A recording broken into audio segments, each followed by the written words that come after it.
Ma'am, this is Rakshita from 12A.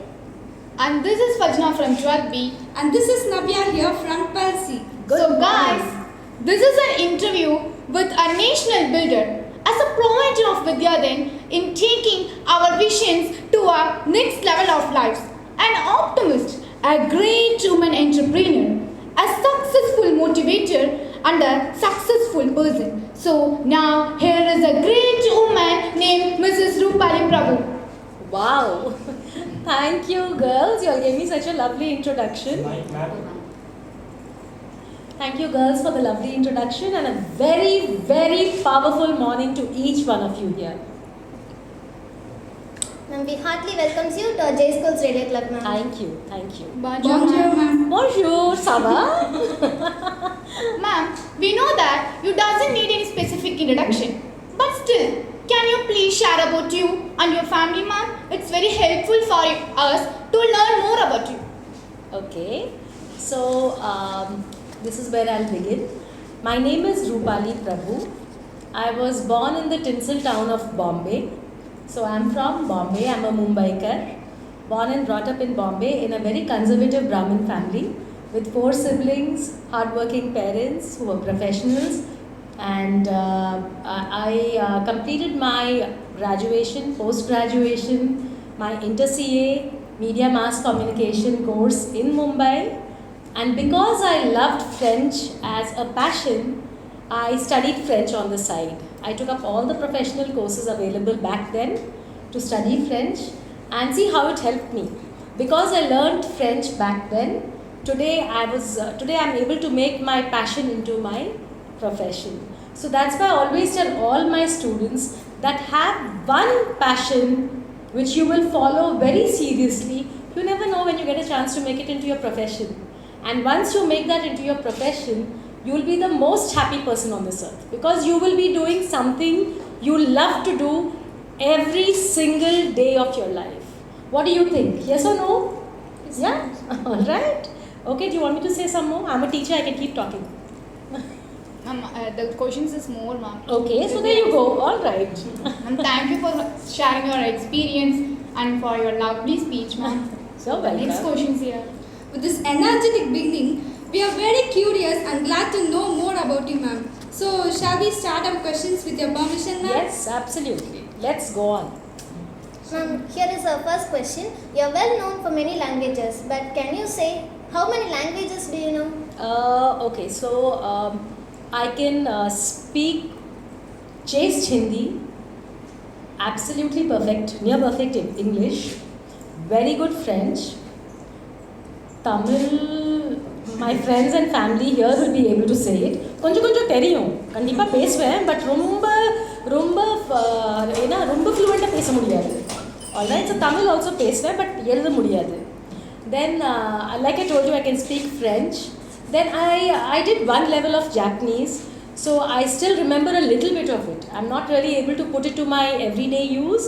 So Japanese konjo I'm forgetting it. Now I'm kind of forgetting it, so I should go back to it whenever I find time. Apart from these languages like Hindi, English, French, Japanese and Tamil, which is my everyday use language, I know my mother tongue really well, that is Bhojpuri and Maithili. On my dad's side they speak Maithili, on my mom's side they speak Bhojpuri. So I may not be able to converse really well, but I can understand the whole thing really well. Then of course there is Gujarati, there is Marathi, there is Sindhi, there is Punjabi. This is the advantage of growing up in a place like Bombay. It's so cosmopolitan that you automatically pick up all the languages, you know. You may not be able to speak everything, but you're able to understand almost all the languages. So yeah, so I can understand a lot of languages. I can definitely speak about 5 or 6 languages. By hearing this, I got more interested in learning other languages. Very good. You Sure, must. I will be learn other languages. And the next question is from Navya. Yes, And ma'am. ma'am, in your life, who helps you with your decisions? I'll be honest. Okay. The inner voice. I ask my parents, I always ask my parents, I ask my husband, I ask my kids for their opinion if I have to take a very big decision. But finally there's that little tiny little inner voice, you know, which will tell you, yes, go ahead, do this. no, don't do this. I'm very intuitive. I go by my intuition. If my inner voice says something is correct and I should go for it, I close my eyes and go for it. But sometimes my inner voice says, no, this may not be the time to do it, so hold on. I hold on. So most of the times, yes, my parents, my spouse, my kids, but I definitely listen to my inner voice very, very keenly. Thank you, ma'am. And by followed by this, even I also go on with your mantra that smile and let it be go. And the next question is here, ma'am. Ma'am, what makes you to start Vidya then? Okay, that's a very good question, and that is going to take some time. So I have been a teacher for now 25 years. 25 years is a long time. It's 1/4 of a century. Correct? Yes? So what happened was, I was a French teacher, but I think because of my friendly nature, I got really friendly with students, then their parents, grandparents, attai, mama, chittappa, chitti, periyappa, periyamma, all will become my friends. Then what happens when it comes to the crucial years of taking decisions as to what the child should do, parents will come and talk to me. They'll come to me for counseling. Okay, so at that point of time, I would always tell the parents, instead of you and me deciding what the child should do, we should let the child decide what he or she wants to do. Okay? Which to a great extent is okay. But you also need your elders to guide you. Alright. Then what would happen is, parents would sometimes agree, most times not agree. Because back then parents felt that whatever they said, kids are supposed to do that. You have to be an engineer or a doctor or a banker or a chartered accountant. Those very regular professions, those very regular vocations, and most times kids would get pushed into doing it. Peer pressure, family pressure to do that, they would get pushed into doing it. So okay, they are happy, they complete the course. Lot of times I saw parents who sell all their wealth, property, give up everything to make the child a doctor, or give up everything to make the child an engineer, give up everything to make sure the child gets to the end of the profession he or she is following. Okay, done. The child starts working. After 5 years, after 2 years, after 3 years, the child suddenly calls me Sunday and say, ma'am, can I come home? I've come to Salem, can I come and see you? I'll be very excited because I love to meet my children once they're grown up and working and they're gone away. So they'll come home, they'll talk, then when I start talking about their work and their life, then they don't sound very happy. I'm like, why, what happened? You chose to become an architect. No ma'am, I was kind of forced, and it was a lot of peer pressure also, because my friends were doing it, I took it up. So I'm not happy. When you hear that line, I am not happy, there can't be a bigger moment of failure for a parent or a teacher, you know. So then I would ask them, why you're not happy? No ma'am, this is not what I wanted from my life. I want to be a dancer, I want to be a musician, I want to be a baker, I want to do something else, I want to start my own restaurant, I want to have a cafeteria, I want to have my own startup, I want to become an artist. I got this a lot from lots of students, you know. So that kind of completely broke me from inside as a teacher, and I couldn't imagine what the parents are going through. You know, because imagine for a child to go back and tell the parent that I'm not happy with my profession. Remember, after a certain point of time, your profession becomes your life. Because it takes away most of your time, correct? From 9 in the morning to 7 in the evening, you're just working. So it takes up major part of your life. That set me thinking. As a teacher, I said, no, this is not correct. And somewhere down the line, parents, teachers, the society, we are all responsible for these kids who don't want to be where they are. You know, so that is when I thought of Vidyadan. I said, okay, let me make my own small effort. Let me start taking students out for field trips. Let me try and show them as many vocations that are available around us in Salem. You know, it could be just taking them to an engineering college, taking them to a medical college, taking them to a hospital, various kinds of hospitals. Like I took the kids last Sunday on this field trip to a very beautiful hydroponic farm. Very beautiful hydroponic farm where they grow microgreens.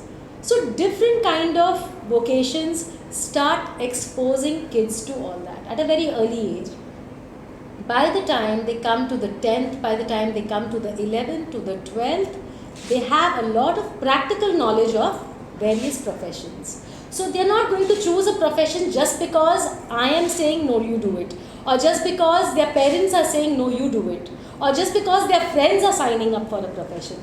But we want to make sure that they are following a profession where their heart truly lies, where they are truly happy doing what they want to do, because they are going to do that for the rest of their lives. And that is how Vidyadan was born.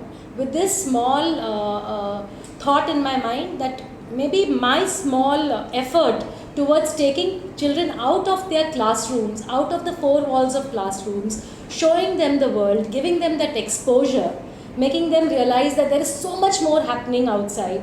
There are so many professions, so many vocations. Before you just jump and choose something as a career, make up your mind. Take a step back. Sit down, relax, think, discuss with family, with friends, with teachers, whomever you feel close to, your mentor, and then you take that decision. So that 5 years hence or 10 years hence, you don't look back and you regret that no, this is not where I want to be, or this is not what I want to do. That was the only thought in my mind when I started Vidyadan. Yeah. Thank you, ma'am, for sharing your experience. And the next question is, what is the reason for choosing our J school to utilize this golden opportunity named Vidyadan? See, that's a very good question. I believe in destiny. I don't know whether you all believe in destiny or no. I definitely believe in destiny. And I'm sure there was something destined. Jay and Anu and me are very good friends. We are very close friends. So now when I look back, I realize that God had greater plans. It was just not friendship that was meant to be. It was that with our connection, with our coming together in this destiny, in this life journey, we have come together for a certain reason. And I feel all you kids are that reason. That we have to all do something together so that we are all happy with all of you. That is why Jai Matriculation School. I cannot say anything else. So ma'am, here is the next question. You are a teacher and an entrepreneur now, but what was your dream when you were in school days? Okay, so that's a great question. As a kid, I'll tell you one small joke if you have the time. First I'll talk about my son, my younger son. Of course, today he has completed his IT engineering from VIT. He's got placed in Deloitte International. He's supposed to join next month. He's doing exceedingly well. When he was a kid, when he was 5 years old, and I'll take him to the bed and read him a bedtime story, and I'll ask him, Yadu, what do you want to become in life? Ma, I want to become an astronaut. I love space. I was the most happy mama. Pa, my son wants to become an astronaut, parwale. Then what happened was, we travelled by flight for the first time. Okay, when he was about 5 or 6 years old, we travelled by flight. He was very fascinated by the plane. Then when we got down from the plane and we reached our destination, he's like, Ma, I think I'll become a pilot. I was like, yeah, not bad. Okay, astronaut, pilot. Cheri, parvale, paniklam. You become a pilot, no problem, da. We'll study for it. Adukapro, koncha naal apro, he travelled by train for the first time. He was very intrigued by the length of the train, the speed of the train. He's like, Ma, this is such a big vehicle. I want to become a train driver. I was like, oh, okay, Cheri, parvale ye kanne, train driver agla. All right. Then what happened? One day when he was going to school, the driver did not turn up. I didn't know driving at that point of time. So I jumped into an auto. I took him and put him into an auto. I got into an auto and I took him to school. So on the way he says, Ma, autos are so good. I want to become an auto driver. Alright. So this is how the ambitions of a child keep changing. Is what I'm trying to tell you. Whatever whatever they see is fascinating or interesting at that point of time in their lives, they want to become that. And you must motivate them. As a kid, I was more like an activist. That I am today also. I cannot see anything going wrong. So as a kid, I always wanted to become a criminal lawyer. Okay, I wanted to become a criminal lawyer, and I used to always tell my parents that I want to eliminate all the crime in the world. There should be no crime in the world. There should be only peace and love in the world. So that is what I wanted to become as a kid. Yes. And then my father was not too convinced with this profession. He was like, for a girl, criminal lawyer may not be a very safe profession. So like I told you, we kids listen to our parents. So at that point of time I gave it, and then I did my commerce, and then I did my inter-CA. Of course, I did my inter-CA for my dad, and then I said no, I want to do mass communication because I'm more interested in media and communication, and that is how here I am today. It's very inspiring. And the next question is from Navya. Yes, Navya. Ma'am, through our conversation up to now, we have came to know that your voice is so sweet, ma'am. So, are you interested to sing few lines for us, ma'am? I'm not a very great singer. I used to have a great voice, but honestly, 25 years of non-stop speaking takes a toll on your vocal cords. But we can sing a French song together. Shall we all sing together? Yes, ma'am. Okay, I'll teach you all few lines in French. Okay? Let the others listen to it. We can sing together. So you all repeat after me. Alright, everybody. Yeah? Frère Jacques, Frère Jacques, Frère Jacques, Frère Jacques, dormez-vous, dormez-vous, dormez-vous, dormez-vous, sonnez les matines, sonnez les matines, sonnez les matines, sonnez les matines, ding ding dang, ding ding dang, ding ding dang. ding ding dang. Merci beaucoup.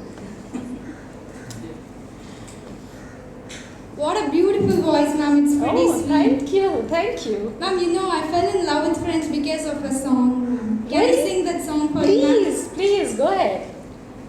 Oh, ma douce enfance, pourquoi je cherche te commence? Je suis connecte aux importances. So je suis un peu parfois cette ombre seule dans le métro, une dernière danse pour oublier ma peine immense. Je veux m'offrir que tout commence. Oh, ma douce enfance. Je remets le ciel, je roule la nuit, je danse avec les volets plis, un peu d'amour, plein de miel, et je danse, danse, danse, danse, danse, danse, danse. Et dans le bruit, j'ai couru et j'ai eu peur, et c'est bon, tout vient là, de là, tant de Paris, je m'abandonne et je m'en vais, bye, bye, bye, bye, bye, bye. Oh my God, Navya, you're brilliant. You're really gifted with you're blessed with such a beautiful throat. You have Saraswati in your voice, no? And doesn't look like you're not from France. You sound more French than me. Correct, no? Yes, perfect. Beautifully sung, beautifully sung. Do you know the meaning of this song? Alright, so now I'm going to give you a small assignment. You will go and look up the meaning of this song. So next time I meet you, I'm going to ask you, I know the meaning, but I want you to find out more. Alright? Okay? Is that a promise? Super. Beautifully sung. I think we should all clap for her. Yes? Lovely. Ma'am, and the next question. Ma'am, according to you, what are the factors are responsible for women empowerment? Okay, so can I ask you all a few questions first? Ma'am, education makes her strong. Okay, but before that I'll ask one small quiz, Paniklama, or the chinna quiz. Whoever knows the answer can answer.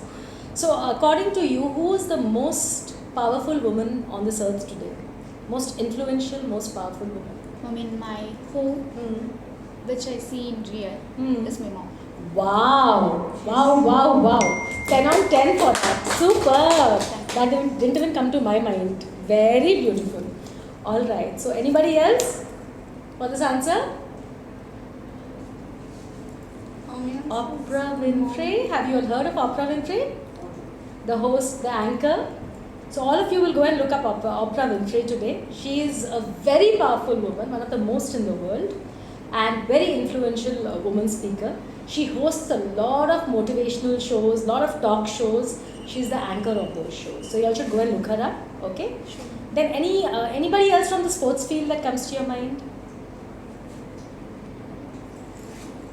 Anybody, any woman who comes to your mind from the sports field? Sania Mirza. Sania Mirza, very good. She's won, I think, 8 Grand Slams, correct? I think around 6 or 8 Grand Slams for India. Such a proud moment. Anybody else? A nice singer that comes to your mind? No, youngsters, no. What is it?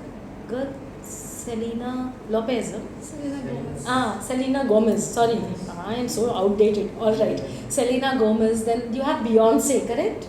Then you have Rihanna. Yeah, these are world famous. And French singer also, ma'am, Indila. Indila, very good. So these are all world class singers. Okay, ladies.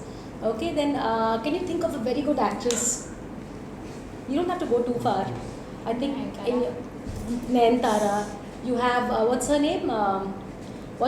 Samantha Prabhu, correct? Samantha Prabhu is an amazing actor. Deepika Padukone, Priyanka Chopra. She's taken Bollywood to the next level and she's gone to Hollywood now.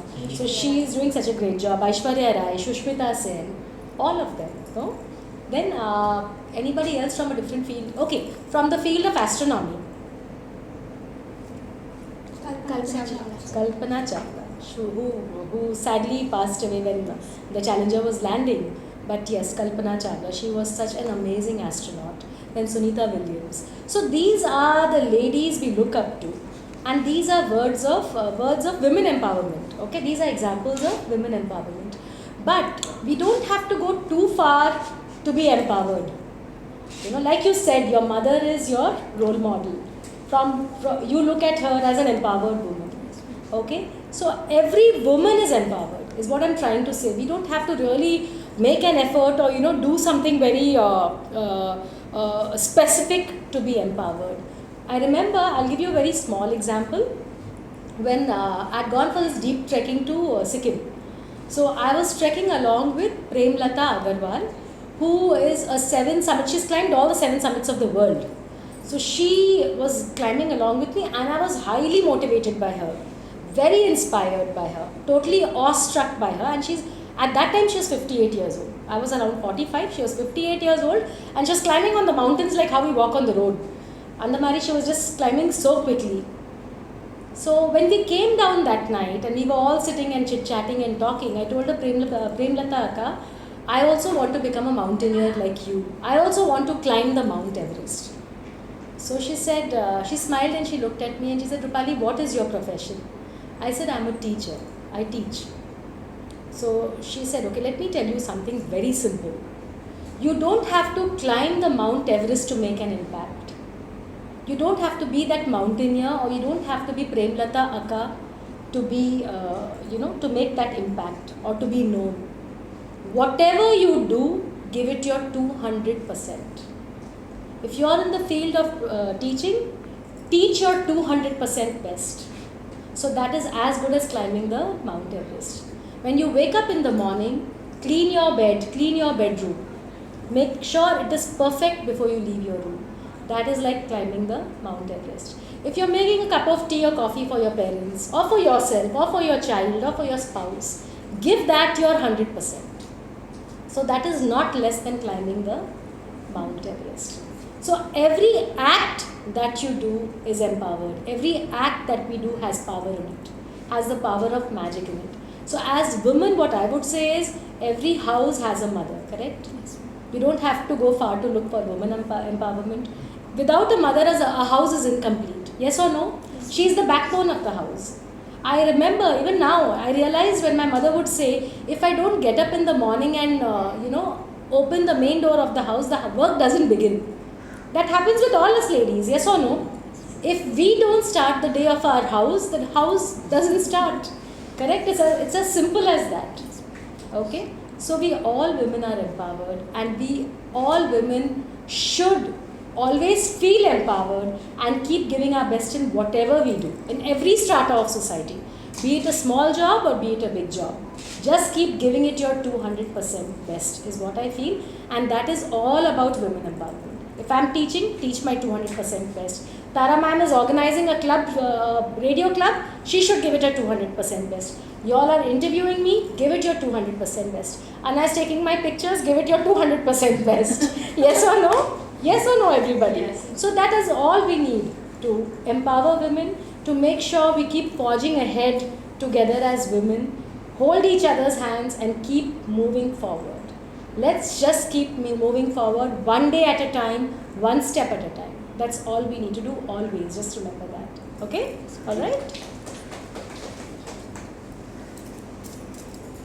Here is the next question.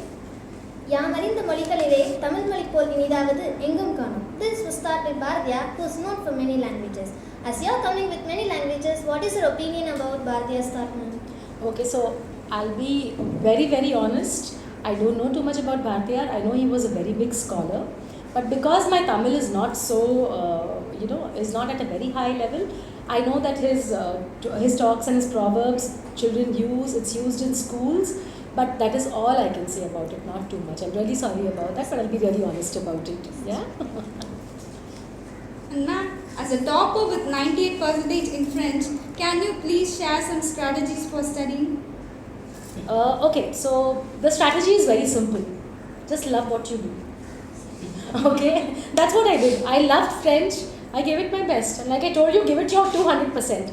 And believe me, if you love something that you do, then it's not an effort. It's just not an effort. It will come very naturally. You don't have to work hard and break your head too hard. If you love what you are doing, it will automatically fall in place. Things will be there. You will do it. You will definitely succeed. I remember, how I learnt my French. I'll tell you, there's a small story behind it. I was working at that time with Madison DMBNB. That was at that point of time, I'm talking about 28 years ago. At that point of time, it was the world's 4th largest advertising agency in the entire world. And their media team was one of the strongest in the world. And I was in their media team. So I used to work from 9 in the morning until 6:37 in the evening. And just next to my office was Alliance Française, which is the mecca of French, where you can go and learn French. So after I would complete working every day up to 6:37, I would go to the next building and join the class there and study there. Okay, for my French classes, from 7 to 9:30 there would be a class. Then I would take a train, reach home again around 10:30 in the night, complete my French assignments for the next day, because you've signed up for a course, there will be a lot of assignments and projects. So make sure I get done with that, and then again next day go back to work, finish my work, go back to Alliance, finish my Alliance, come back home, do my assignments, go back to work. So it is a routine that I follow. It's all about sticking to your routine and being consistent and being sincere with whatever you do is all I believe in. So that is it. That is all I'll tell my students. Be consistent, be sincere, be focused with whatever you want to do. Okay? Thank you for sharing. Ma'am, we are currently in 12th standard. Okay. But we are very excited to know your experience with our seniors during the previous time. Can you please share it for that, ma'am? Yes. So, so 12th is a very crucial year because it's the turning point in your lives. Okay? You will be taking a lot of decisions here on, correct? Choosing careers, choosing colleges, choosing the city you want to move into to study further. You will be leaving home. Most of you will be leaving home, going away to live in a different city, different place, meet different people.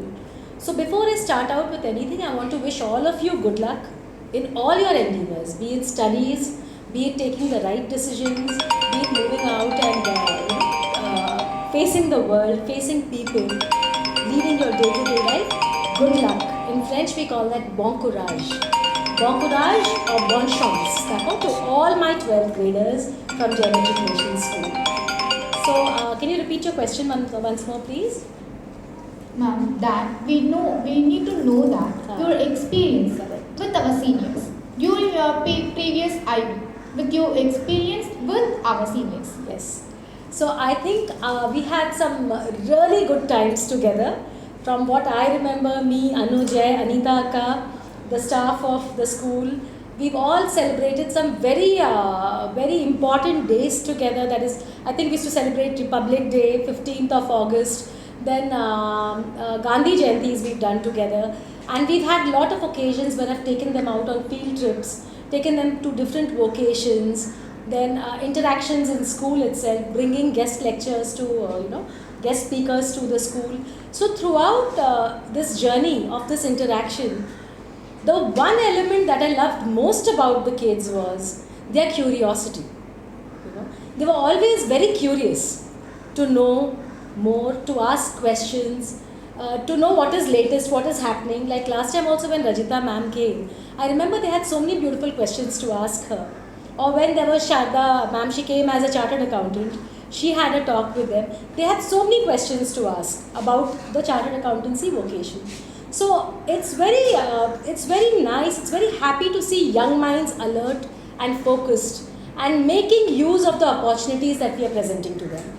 So that is what I loved most about the kids, that they try their best to make use of the opportunities the school or Vidyadan or the guest speakers, whoever come, we offer them, they grab it.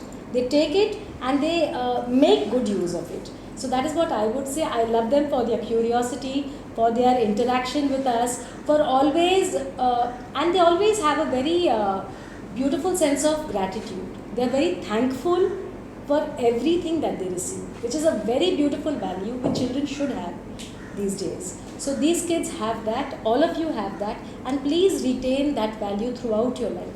Be thankful for whatever you receive. So yes, so that has been my interaction with Jai Matriculation School kids. They're really, really beautiful children, always. Ma'am, even we grateful for that, ma'am. Thank you for giving this all opportunity. It is all God sent. We should all thank God for it. Ma'am, this is the most needed question from us to become like you. So can you please share the skills that are required to become an entrepreneur?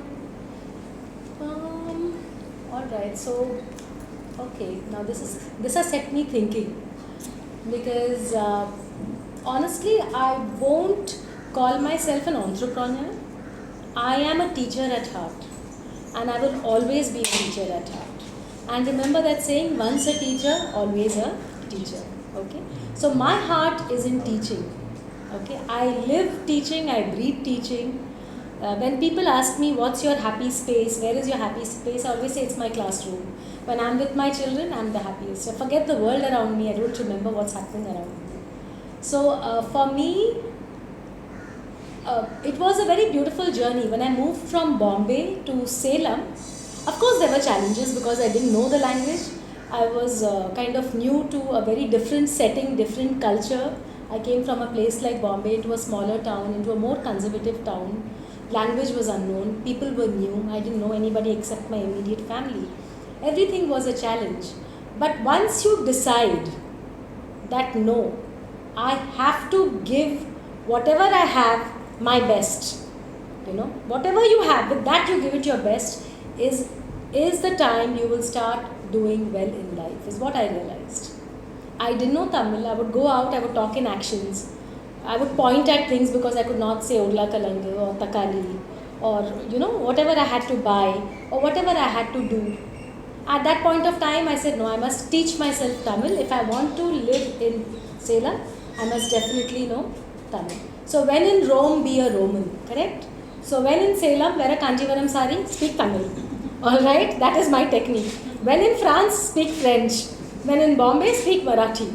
Alright, so wherever you are, whatever you do, always have the pulse of people and things around you. That's very important. Okay, and like I always stress on this. Do what your heart asks you to do. Your heart will never suggest anything wrong. It is very rare that your heart will ask you to do something wrong. It will not come. It will always ask you to do the right thing, and it will always point in the right direction. Always. And then of course you have teachers, you have family, you have friends, all who will handhold you and take you through that journey.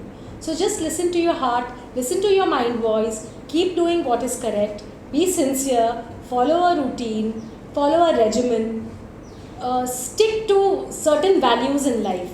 Like I believe, being honest is being truthful to the world, but having integrity is being honest to yourself.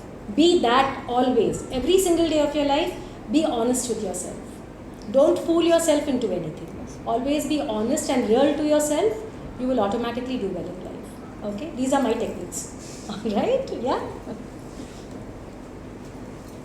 Ma'am, how have you planned for your children's career, and if you share about it, it will be very helpful to build our career, ma'am. Okay. So that is what I was trying to say all this time, that slowly kids are kids nowadays, of course, they have the entire world at their fingertips.